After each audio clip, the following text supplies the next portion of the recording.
Buenos dias. Good morning. What is great, good, and real? And welcome to day 43 of the Do You Rules live stream experience.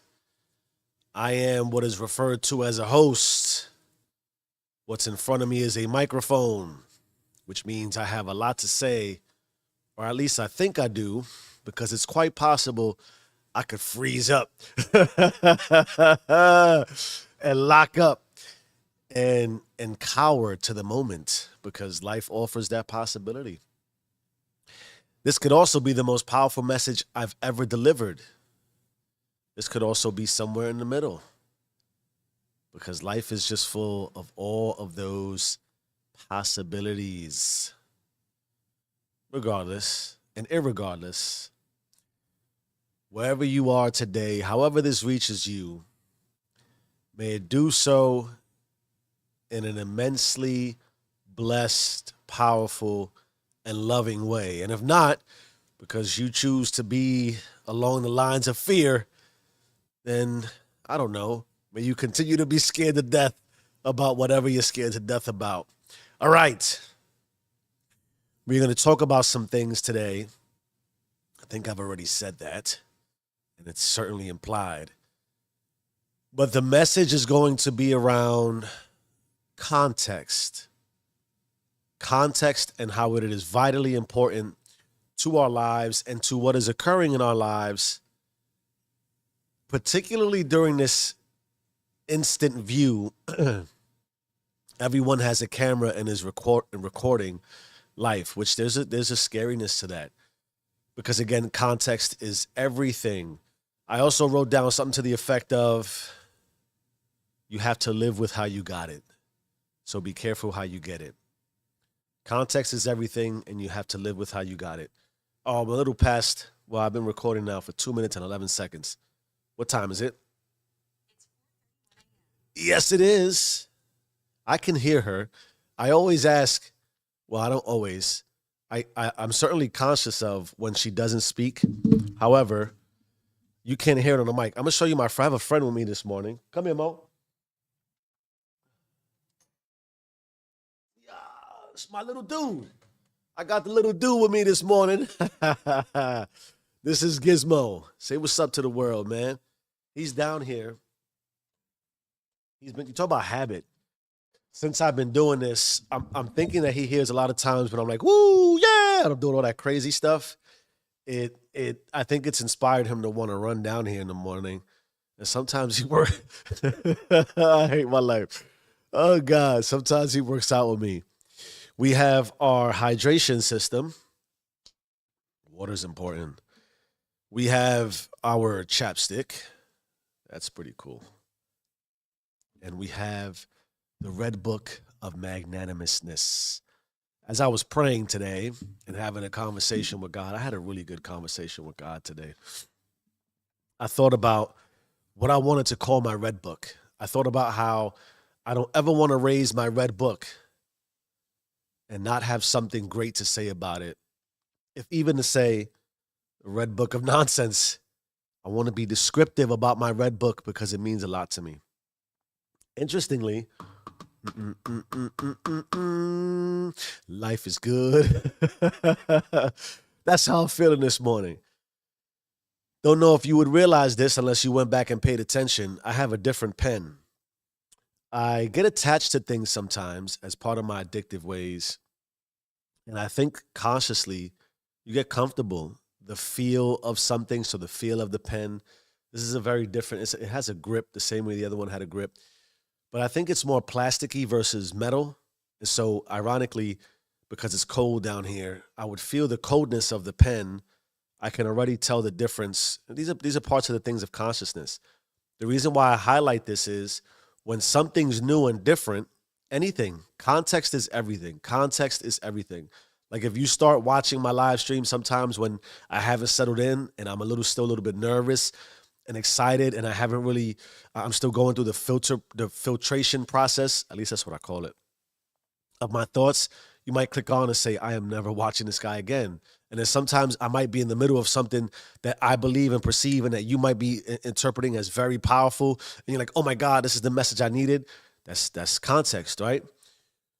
Starting or having something new, like when, so in other words, or not in other words, but in slightly more detail, after I drink my water, I have my red book with me because I write down, I either look over what I wrote down the night before or the day before from my phone or in my book, and then I review it because I want to try to be as prepared as possible when I come on. I opened it, and ironically, it has like a little hole in it. You can kind of sort of see it right there. That space. That space is from the pen being there. So the book is used to having a pen in there, but when I sat down and actually focused on it, so when I first grabbed it, I didn't sense it.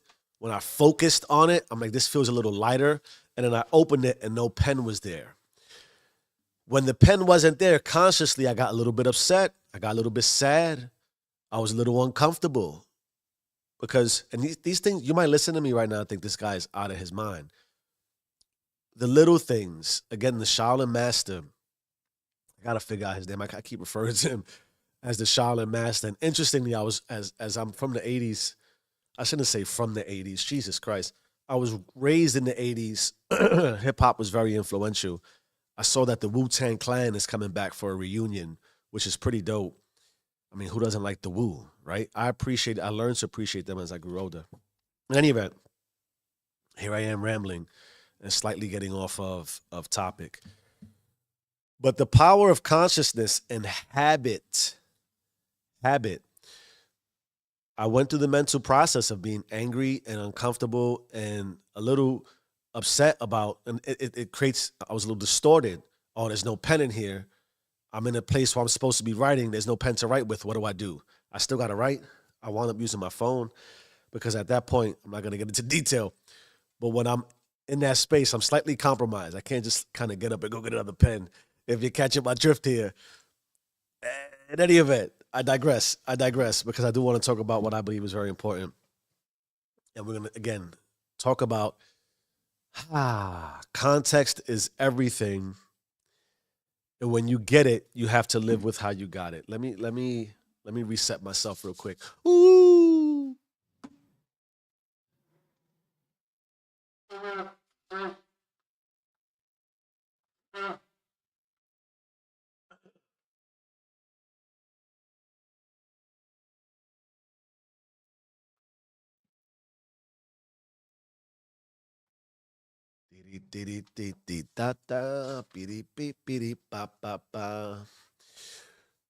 If you are catching this, whenever you catching it, how much energy do you have? How much energy do you have when you start your day? If we're going to talk about the improvement process, I think it's awfully important for us to understand that a lot of what we're trying to create too is the energy. Imagine this. You and I and we and us are on an improvement journey.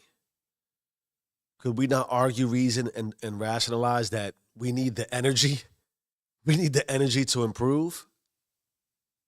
And we're going to talk about context being everything, and you have to live with how you got it. How do you produce the energy? Right? How do you produce the energy? Certainly, you can think yourself into energy. You can think yourself into being inspired. That only lasts but so long. This is where the harmony process of mind, body, and spirit. You can eat as properly as possible.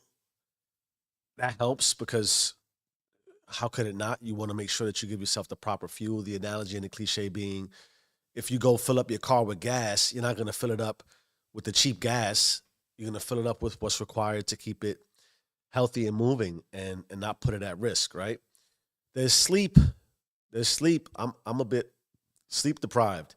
I've been staying up later than normal in any event. I digress from that. We need all these things to be working together to have the energy to properly move us forward and have the what we need to improve. There's no other way to improve daily if you don't have the energy to improve daily, and you won't have the energy to improve daily If you sit around and do nothing, and or if you sit around and do the same things you always do, because then that leaves you with the energy to just do the things you've always been doing. Right? I think that's important. Context is everything. If we want to be, if we want to continue a process, an improvement process, that every day is an opportunity to improve, inclusive of the days when you need a day off, then we have to be able to understand what comes with that. We have to have the energy. And if you lack the energy and you start getting into all those ego driven excuse mindsets of, I don't feel like it today, and you start to reason, I don't feel like it because I have all these other things to do, which is inclusive of a lot of nothingness. So a lot of us convince ourselves that there's so much to do. We talk about this every day. I think I'm gonna mention this every day because I think it's an important thing to mention. I get frustrated when folks refer to the average people. It's starting to really become a trigger of mine because what is average?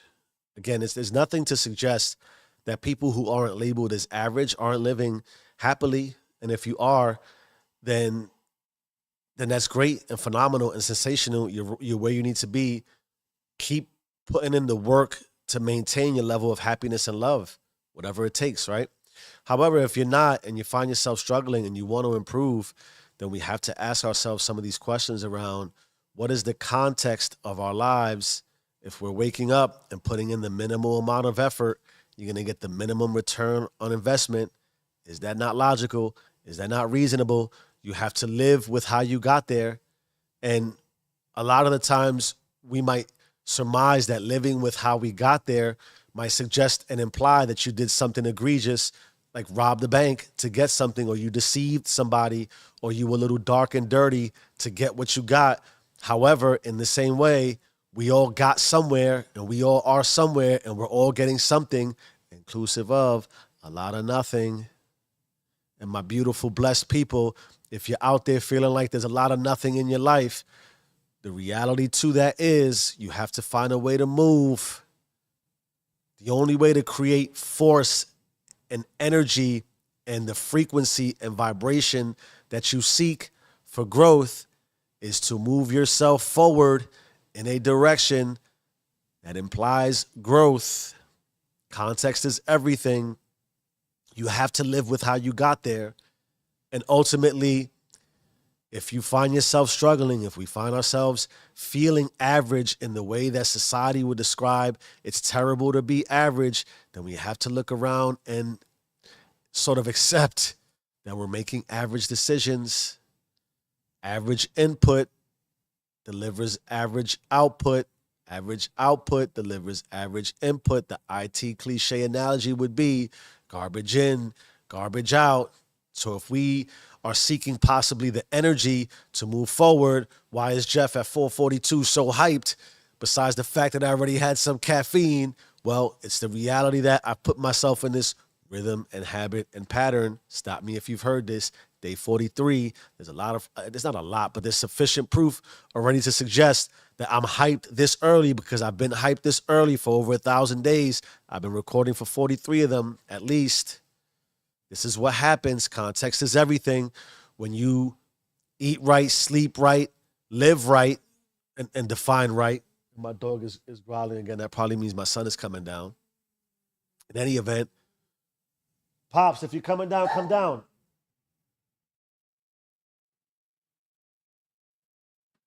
Eee! This is why I live my life. He's probably gonna want me to cover him up in a bit here. My little G. That's my little G. My little G. That's my inspiration. Excuse me. What? Hey, I gotta get him to put it. Give me a second. Put that phone down.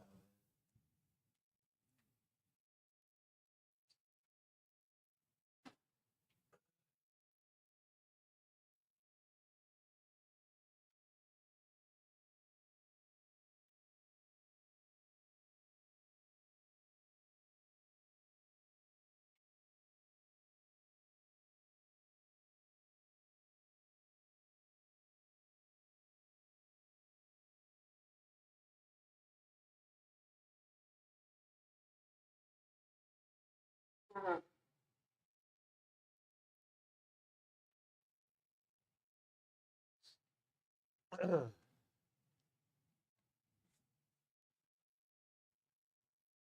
right, we're back. My beautiful, wonderful people, my blessed people. If you have life, you are blessed. Context is everything. What are we doing to move forward in the direction that we want to move? Context is everything. Okay. Part of what inspired me for context being everything was this.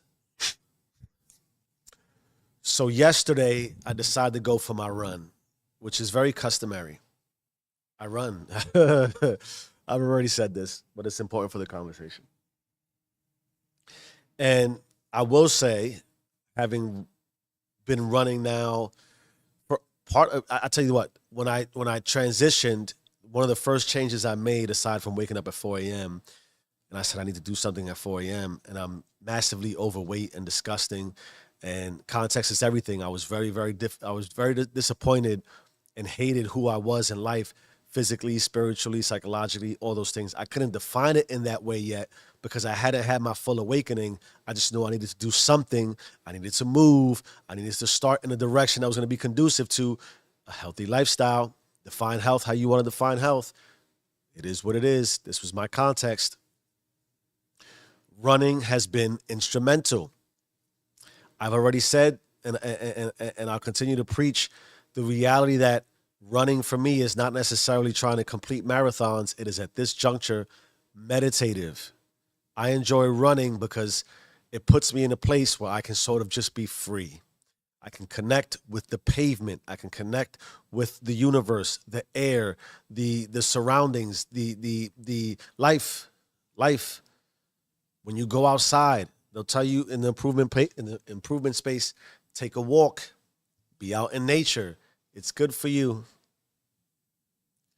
I choose to run.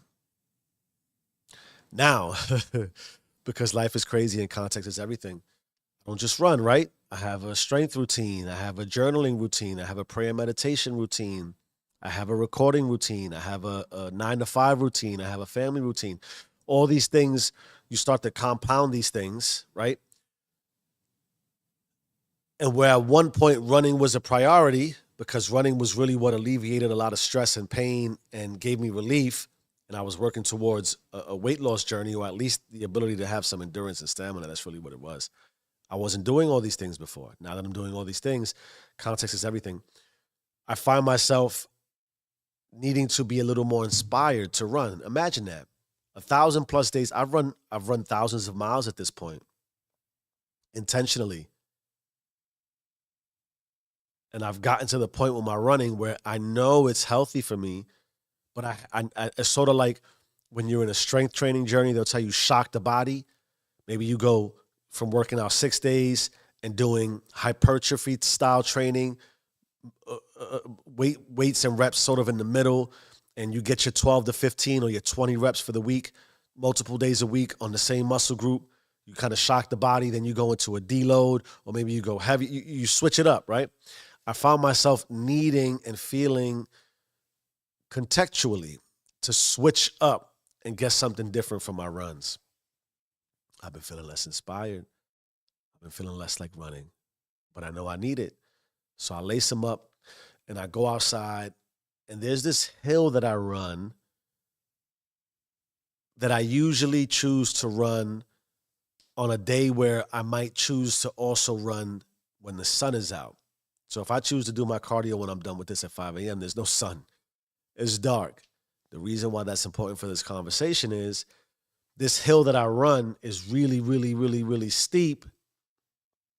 If I and also when I look up in the hill at night, it's dark. It's really dark. It's a little bit scary. I'm gonna tell the truth. I'm a little scared to run the hill. I don't know what's up there. But the other day when I was feeling like I needed an inspiration, I ran the hill at night. It felt really, really good. So I said, look at this. Shock the body, shock the mind, change up the routine a little bit. This was nice. Got me through my run feeling a little bit better. So yesterday, I decided there's another hill that is almost immediately outside when I leave my home. And I've run this hill before, but I typically would run it halfway and then make a left to go towards the track. So that would be my inspiration. That's my carrot. Get halfway up this hill, which is about a quarter mile, make the left, and then you can run the track, which is just a flat plate, a flat ground, and that's your reward. You run the hill, you go through some pain, you run another half mile to get to the track. That gives you a chance to recover. You start running this loop of madness, right? That's your reward. All right, fine.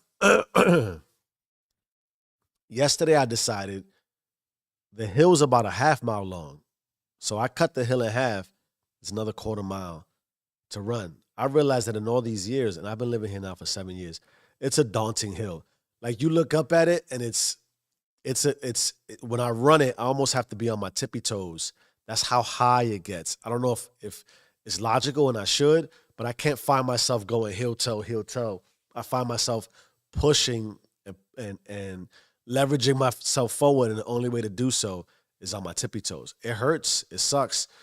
Now, context.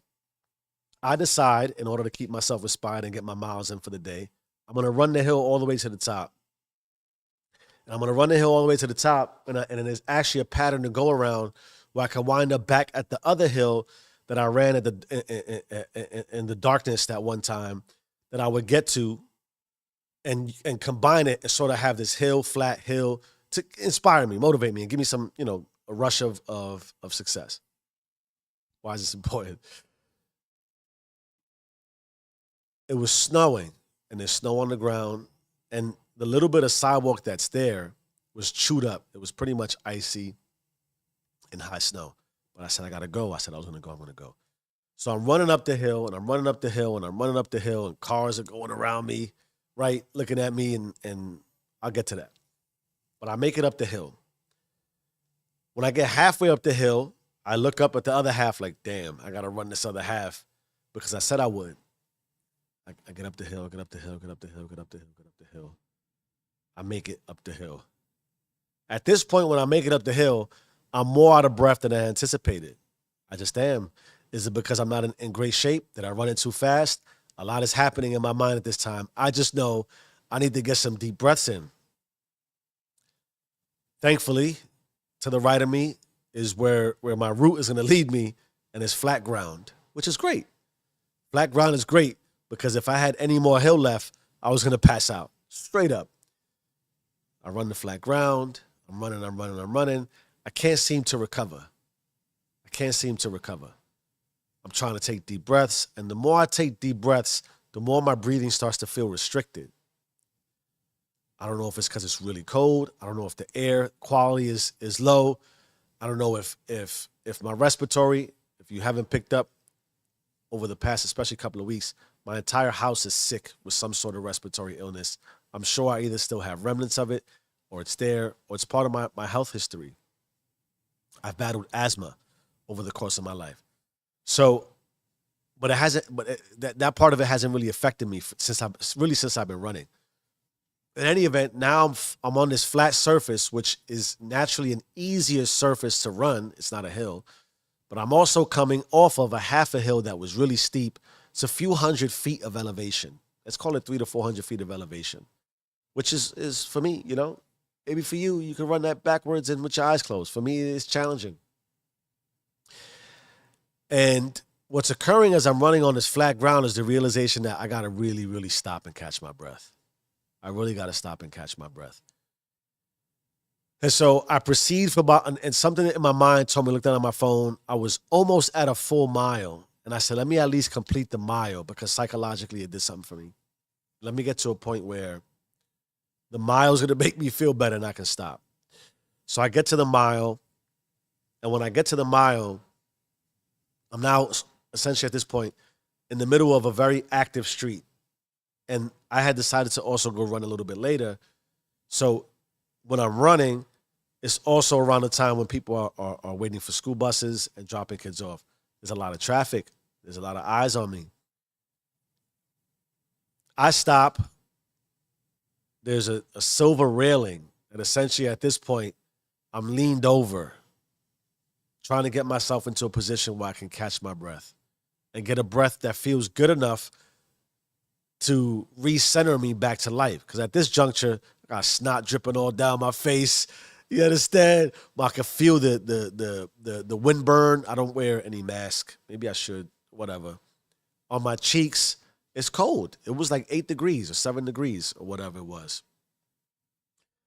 So I'm catching my breath. I'm leaned over. I'm hunched over, and I'm looking around to make sure I'm also not in anybody's way because I'm on a sidewalk. As I mentioned, there's already snow, so there's not that much real estate for people to move around. So I'm sort of looking around to make sure that I'm not in nobody's way, and I'm also just trying to catch my breath. And I had a moment at that moment where I started to think about what was occurring. And as I'm looking around to see and make sure that I'm not in anybody's way, I can notice that there's a lot of people around. So what do you think happens when you're in a very compromised position, you're out of breath, and you're hunched over? At that point, you're very insecure. You're very uncomfortable because not only do you have snot dripping all down your face and you can barely breathe, but now the world is watching you. Context. Context is everything. And so if you could imagine going through the phases of when I was running the hill in the snow and cars were going around me, you might surmise that they were like, look at this guy, yeah, like your Rocky scene, right? And you're going up the hill, you're going, ooh, how you feel? Ooh, feel good, right? You're going up the hill, you make it up the hill. So context is everything. If you saw me at that point, a lot of things you could have been thinking, show off. Maybe you're thinking that's his Rocky scene. Maybe you're thinking it's cool. Wow, look, that's dope. Dude is out here running, probably like he said he would, in the cold, in the snow, doesn't matter. And he's running the hill. So if you pass me at that juncture, you're thinking, that's a lot of things, but probably on the lines of that's pretty cool, right? If you're mature enough. So you have that for context. If you saw me running the hill, what is your view of me? Now, if you saw me half a mile later, hunched over, what are you thinking at that point? What are you thinking at that point? Empathetically, you might look and say, damn, is this dude dying?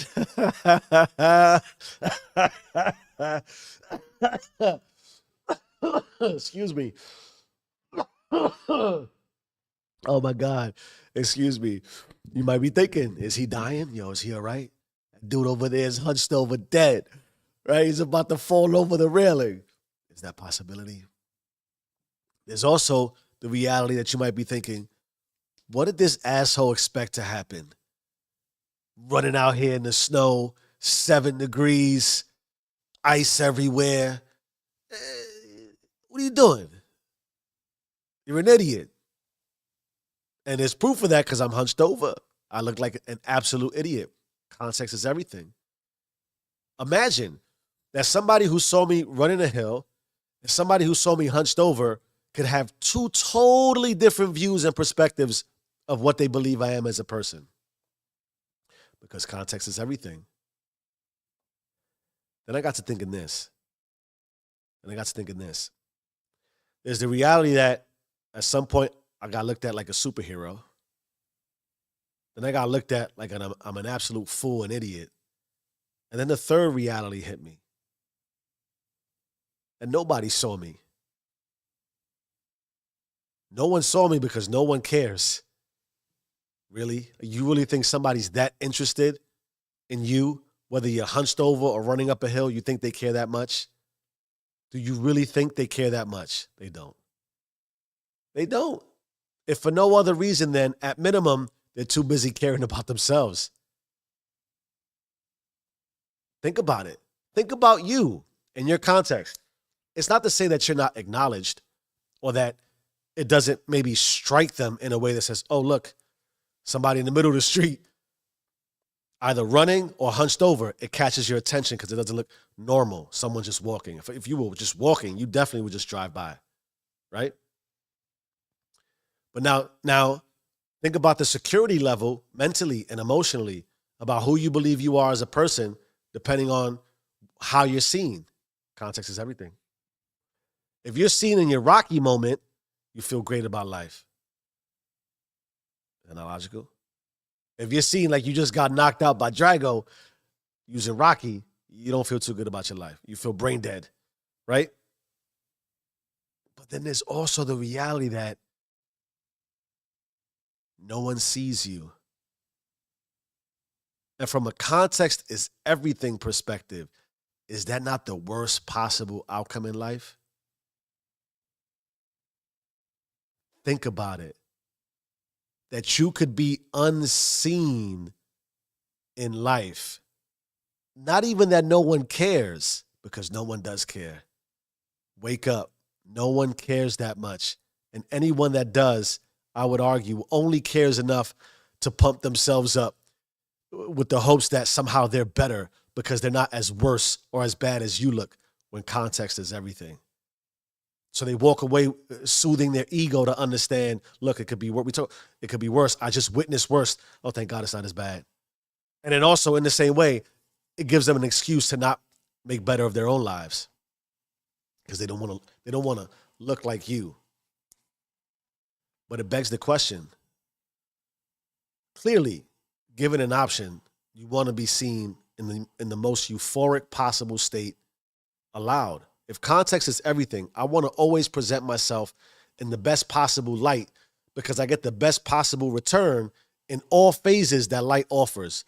Most importantly, I would argue, emotionally, sort of your reputation. If I'm viewed in this state where I appear to be conquering, where I appear to be dominant, where I appear to be elevating, the context of that view is powerful enough to keep us inspired for life. We believe the alternative then would be, if we swung the pendulum, if we talked about the polarities, the opposite, if you would be for us to be viewed in sort of a darkness, bent over, hunched over, compromised, weak, unable, lesser. And clearly left to choose between the two, there really is no choice. Context is everything. But there's a truth to this. There's going to be moments of elevation. There's going to be moments where you crash and burn. There's going to be moments when you rise. There's going to be moments when you fall. There's going to be moments of massive love. There's going to be moments where you're viewed in pure hate.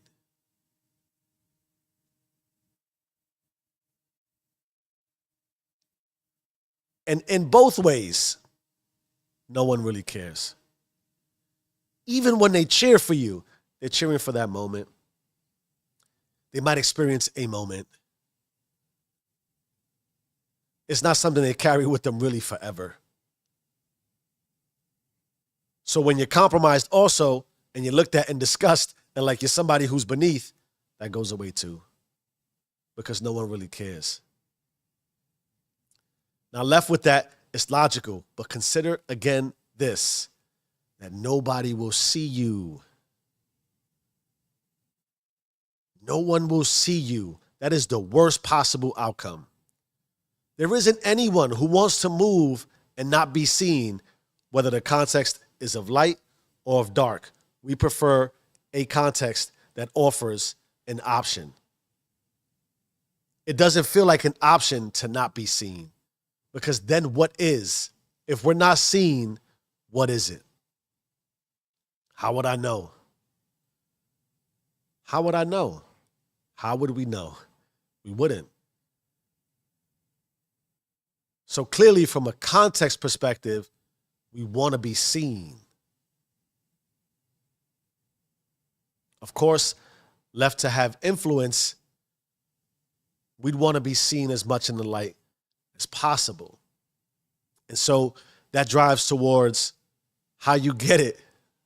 How you get it is massively important. Let me make sure I read it appropriate to the line.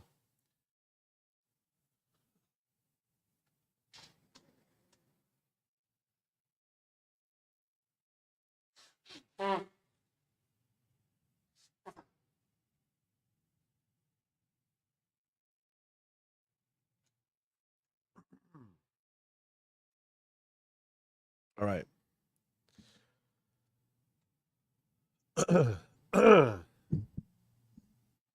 So this leads us directly to multiple things, but I want to reemphasize and reinforce. When you get it, whatever it is you're looking to get, you got to live with how you got it. Context be damned. How you're viewed, irrelevant. How you get it, you got to live with how you got it.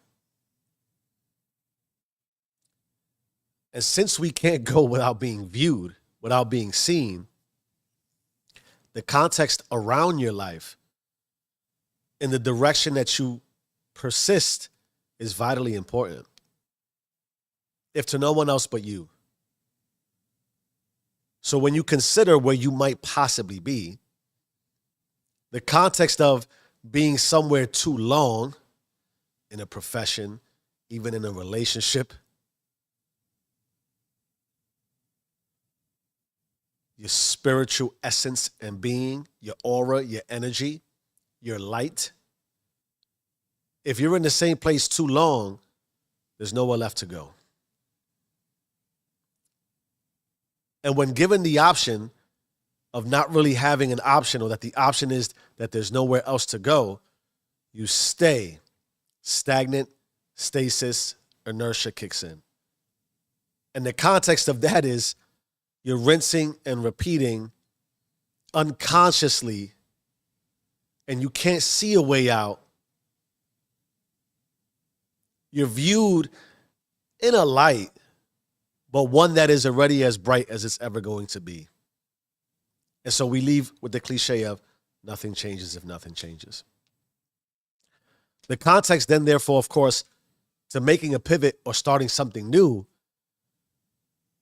is, well, then at that point in time, at that juncture, you're nothing more than a novice. You're inexperienced, and or you don't know what to expect. You don't quite know where the light is, so it always feels dark.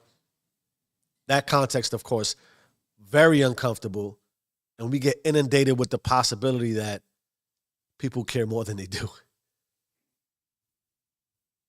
And so we look sort of to rationalize that emotional experience with, how fast can I fit in? How fast can I go to adopt some principles and philosophies and rhythms and habits and patterns that get me into a space of, I'm up the hill, now I'm just sort of staying on flat ground. I don't want to see another hill. I don't want to have to bend over, hunch over, and be in a compromised state. The idea of making a change compromises us because it's new. We feel like we're being watched. We sense it. And when we sense it, we believe everything else around us is sort of closing in. And it could be true, but the reality and likelihood is that it's not. For all the reasons I've mentioned, inclusive of, no one really cares. But still equally important, because since context is everything, when someone does decide to draw a perception of you, they will take into account the context with which they view you in. Right?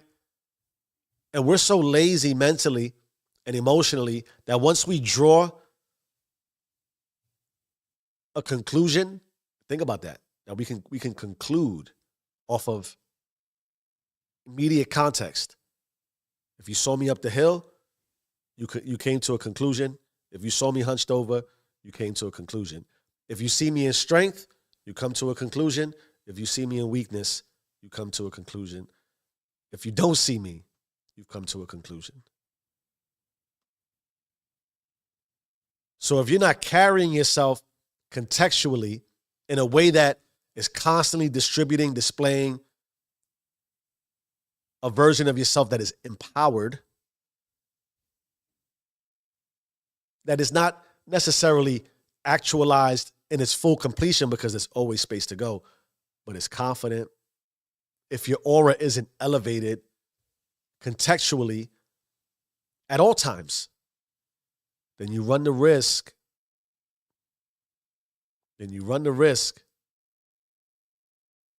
Of getting what you got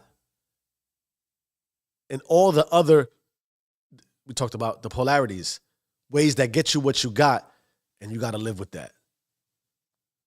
So living with what you got is not just it's not always the shadow, the dark, and the robbing of influence of others around you who are compromised. It's the robbing of your own soul. It is you stripping yourself and relieving yourself of all possibilities of you because of what the context looks like. If you do go decide to do what you should do, or at least that you think you should do, because who am I to tell you what you should be doing? Context is key, because even though no one cares and no one's really watching, we have to be seen. Change your mind, change your life. I am who I say I am. Do you and stay rich.